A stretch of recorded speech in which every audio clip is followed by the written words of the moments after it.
ರಾಮುನ ಉಳಿತಾಯದ ಕಥೆ. ಒಂದು ಊರಿನಲ್ಲಿ ರಾಮು ಎಂಬ ಯುವಕ ಇದ್ದ. ದಿನಕ್ಕೆ 200 ರೂಪಾಯಿ ದುಡಿಯುತ್ತಿದ್ದ. ಆದರೆ ಅವನಿಗೆ ಪ್ರತಿ ರೂಪಾಯಿಯ ಬೆಲೆ ತಿಳಿದಿತ್ತು.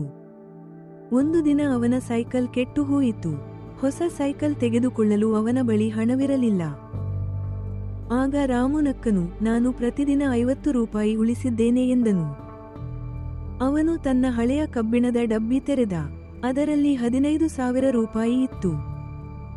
ದಿನಕ್ಕೆ 200 ರೂಪಾಯಿ ಸಂಪಾದಿಸುವವನಿಗೆ ಇಷ್ಟು ಹಣ ಎಲ್ಲಿಂದ ಬಂತು ಎಂದು ಗ್ರಾಮಸ್ಥರು ಕೇಳಿದರು. ನಾನು ಪ್ರತಿ ಊಟದ ನಂತರ 1 ರೂಪಾಯಿ ಉಳಿಸಿದೆ.